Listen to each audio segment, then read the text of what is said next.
भगवान श्री कृष्ण जी की नगरी द्वारका में आप सभी भक्तों का स्वागत है।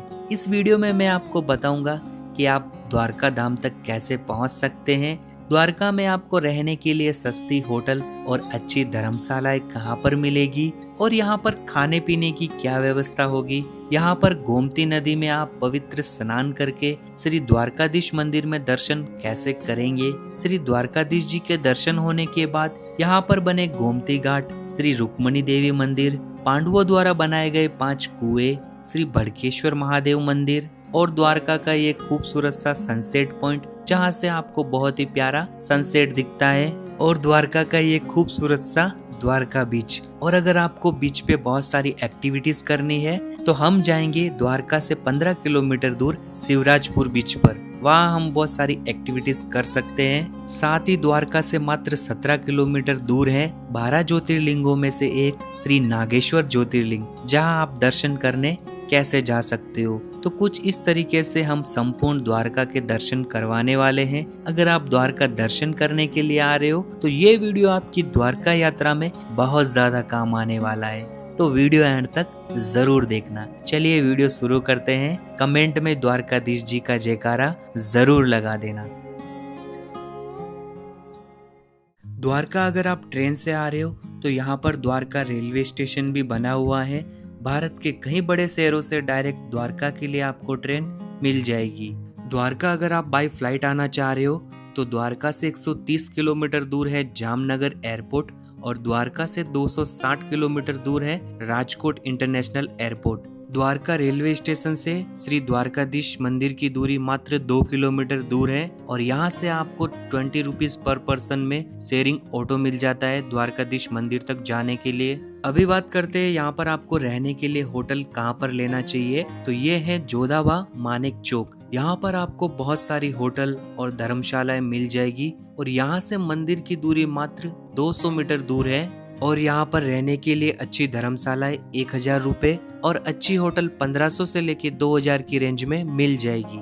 खाने पीने की बात करें तो यहाँ पर आपको बहुत ही सस्ते में ब्रेकफास्ट, लंच और डिनर मिल जाता है, जिसकी क्वांटिटी और क्वालिटी काफी अच्छी रहती है। दोस्तों, स्कंद पुराण के अनुसार कहा जाता है कि जब भी आप द्वारका आते हो तो श्री द्वारकाधीश जी के दर्शन करने से पहले यहाँ पर आपको अपने 3 कर्म पूरे करने होते हैं। उसके पश्चात ही आप श्री द्वारकाधीश जी के दर्शन करने के अधिकारी बनते हो। मनुष्य जब द्वारका आते हैं तो वो शरीर से अशुद्ध होते हैं, तो सबसे पहला कर्म है गोमती नदी में पवित्र स्नान करना और दूसरा कर्म है इसी गोमती घाट पर ध्यान लगाना, जिससे कि अपना मन शुद्ध हो जाए। और तीसरा कर्म है दोस्तों दान करना। दान चाहे तुलसी का पत्ता ही क्यों ना हो, आपको दान जरूर करना चाहिए। तो यहाँ पर मनुष्य का मन शुद्ध, मनुष्य का तन शुद्ध और मनुष्य का कर्म शुद्ध करने के बाद आपको भगवान श्री द्वारकाधीश जी के दर्शन करने चाहिए। मंदिर में प्रवेश करने के लिए यहाँ पे आपको 2 मुख्य द्वार देखने को मिलेंगे, जिसमें से पहला ये है स्वर्ग द्वार। ये गोमती नदी की तरफ से आता है और यहाँ पर आपको 56 सीढ़ियाँ चढ़ के फिर मुख्य मंदिर में प्रवेश करना होगा। अभी हम आए हैं मंदिर के दूसरे प्रवेश द्वार की तरफ, जिसे मोक्ष द्वार भी कहा जाता है। और यहाँ पर आपको पूरी लॉकर की फैसिलिटी मिलती है। यहाँ पर मंदिर में मोबाइल अलाउ नहीं है। यहाँ पर आप फ्री में अपना मोबाइल, लगेज और शूज जमा करवा सकते हो, फिर आप मंदिर में दर्शन करने जा सकते हो। यह है मंदिर में दर्शन करने का समय। इसी समय पर आप दर्शन करने जाना। मंदिर के पास में ही यहाँ पर बहुत सारी शॉप बनी हुई है। यहाँ पर आपको प्रसाद खरीदना होगा, उसके बदले में यहाँ आप अपना मोबाइल, शूज वगैरह रख सकते हो। दर्शन करने के लिए आपको लाइन में चलते हुए आगे बढ़ना होगा और सामने की तरफ आपको दिखेगा सिक्योरिटी चेक पॉइंट। यहाँ पर आपकी चेकिंग होगी। मोबाइल फोन वगैरह अंदर अलाउ नहीं है। यहाँ पर चेकिंग होने के बाद सामने बने इस मुख्य प्रवेश द्वार से आप मंदिर में प्रवेश करेंगे और श्री द्वारकाधीश जी के दर्शन करेंगे।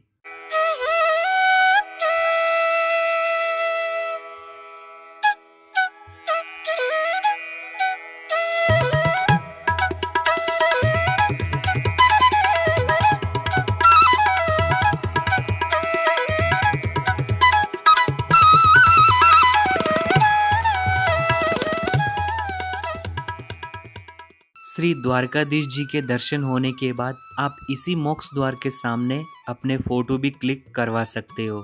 श्री द्वारकाधीश जी के मंदिर के सिक्कर पर ये 52 गज का ध्वज हमेशा लहराता है और इसे दिन में 5 बार चेंज किया जाता है।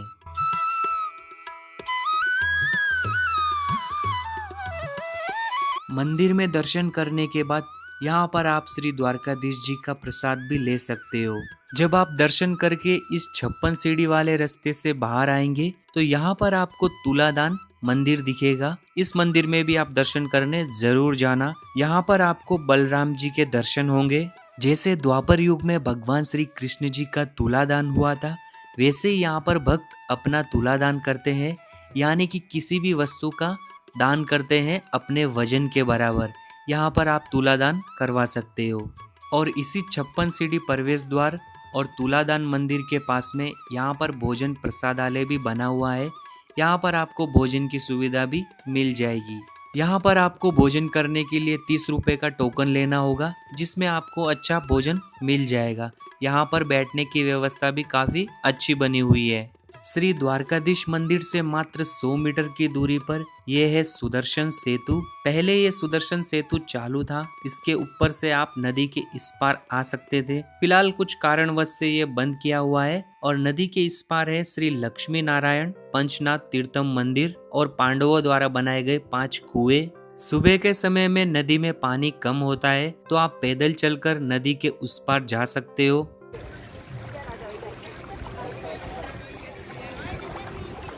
तो अभी हम गोमती नदी में होते हुए नदी के इस पार आ गए हैं और यहाँ पर बना हुआ है श्री लक्ष्मी नारायण पंचनाथ तीर्थम मंदिर। इस मंदिर में हम दर्शन करेंगे और इसी मंदिर के पास में है पांडवों द्वारा बनाए गए 5 कुएं। इसी लक्ष्मी नारायण पंचनाथ तीर्थम मंदिर में श्री रामशिला तैरते हुए पत्थर के दर्शन होंगे। यहाँ का मंदिर परिसर काफी बड़ा बना हुआ है। यहाँ पे आप दर्शन करने जरूर आना। इस मंदिर के गर्भगृह में आपको गरुड़ पर बैठे हुए लक्ष्मी जी और नारायण जी के दर्शन होंगे। यहाँ पर ये पांडवों द्वारा बनाए हुए 5 कुएं हैं। ऐसा कहा जाता है कि जुए में सब कुछ हारने के बाद पांडव यहाँ पर आए थे और ऋषियों के कहने पर उन्होंने यहाँ पर तपस्या की थी ताकि वे अनुष्ठान कर सके और उन्हें पवित्र नदियों का आशीर्वाद मिल सके, जिससे उन्हें अपने पापों से मुक्ति और शक्ति मिले। इस पूरे क्षेत्र में समुद्र की वजह से पानी खारा है, लेकिन इन 5 कुओं में आपको पानी मीठा मिलेगा।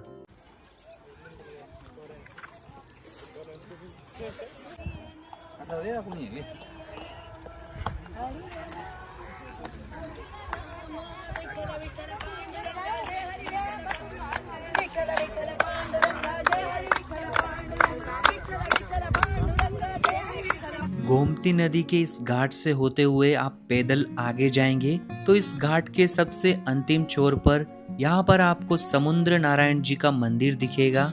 इस मंदिर के गर्भगृह में आपको देवी गोमती जी के, भगवान वरुण जी के और भगवान समुद्र देव जी, मीराबाई और अष्ट भवानी जी के दर्शन होंगे।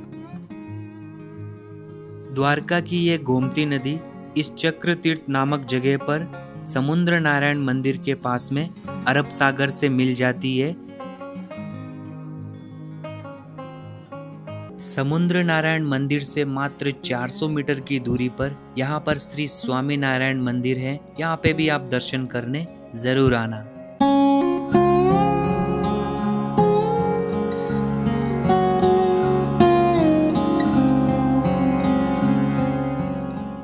और इसी स्वामी नारायण मंदिर के अंदर आपको बहुत बड़ी सी धर्मशाला देखने को मिलती है। यहाँ पर भी आपको रुकने के लिए रूम मिल जाएंगे।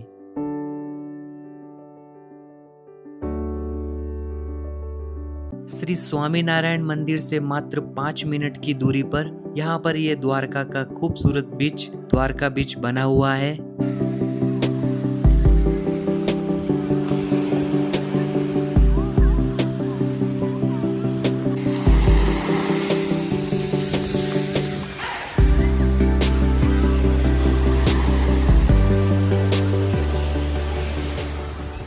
इसी द्वारका बीच के पास में यहाँ पर गायत्री शक्तिपीठ मंदिर भी बना हुआ है।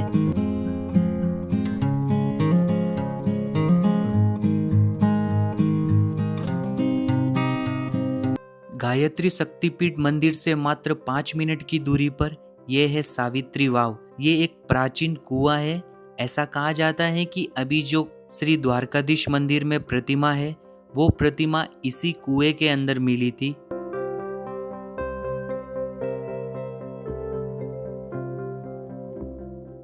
अभी हम आए हैं श्री द्वारकाधीश मंदिर से 2.5 किलोमीटर की दूरी पर रुक्मणी देवी मंदिर में। ऐसा कहा जाता है कि देवी रुक्मणी जी के दर्शन किए बिना आपकी द्वारका यात्रा अधूरी मानी जाती है।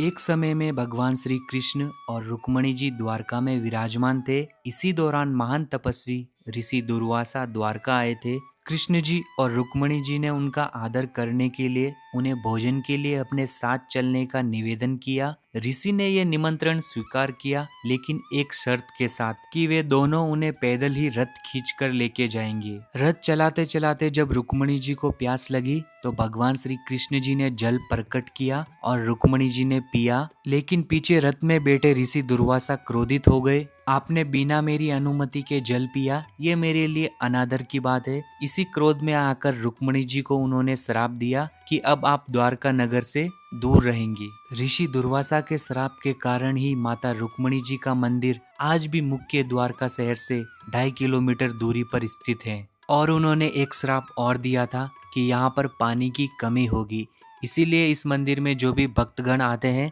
उन्हें प्रसाद के रूप में पानी दिया जाता है।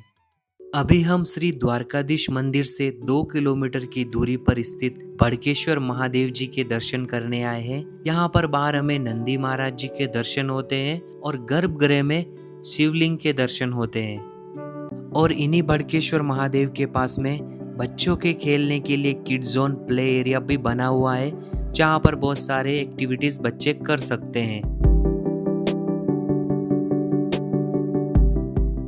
श्री भड़केश्वर महादेव जी के ही पास में बना हुआ है सनसेट पॉइंट। यह है द्वारका का सबसे खूबसूरत सनसेट पॉइंट। शाम के समय में आप यहाँ पर जरूर आना। यहाँ से आपको बहुत ही खूबसूरत सा सनसेट देखने को मिलता है।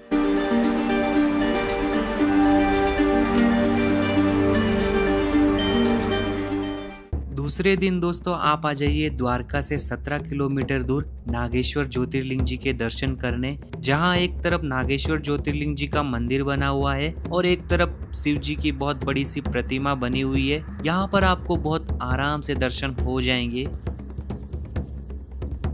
अभी हम आए हैं दोस्तों द्वारका से 14 किलोमीटर दूर शिवराजपुर बीच पर। यहाँ पर पार्किंग की काफी अच्छी फैसिलिटी बनी हुई है। अगर आप खुद की 4 व्हीलर से आ रहे हो तो यहाँ पर आपको पार्किंग मिल जाएगी। बीच के अंदर जाने के लिए यहाँ पर आपको 30 रुपीज का टिकट लेना होगा। एंट्रेंस पर यहाँ पर आपको बहुत सारे खूबसूरत से पेड़ नजर आएंगे। इस बीच पर आप बहुत सारी एक्टिविटीज कर सकते हो, parasailing, scuba diving, speed boat ride. Dwarka beach में आपको वहाँ पर बहुत ज्यादा एक्टिविटीज करने को नहीं मिलेगी, तो इस शिवराजपुर बीच पर आप जरूर आना।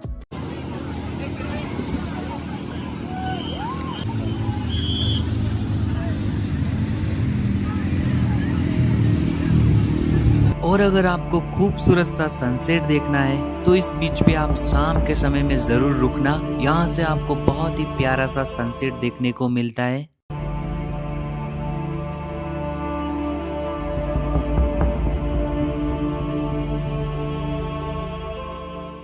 तो दोस्तों इस वीडियो में हमने संपूर्ण द्वारका के दर्शन किए हैं। अगले वीडियो में हम जाएंगे द्वारका से बेट द्वारका। वहाँ पर है भगवान श्री कृष्ण जी की सोने की द्वारका। वहाँ पर हम आपको संपूर्ण दर्शन करवाने वाले हैं। तो वीडियो को लाइक और चैनल को सब्सक्राइब जरूर कर लेना और इसका अगला पार्ट जाके जरूर देखना। उस वीडियो में हम संपूर्ण बेट द्वारका के दर्शन करवाने वाले हैं। ये वीडियो पसंद आया हो तो वीडियो को लाइक करके जरूर जाना। कमेंट में द्वारकाधीश जी का जयकारा जरूर लगा देना। जय श्री द्वारकाधीश।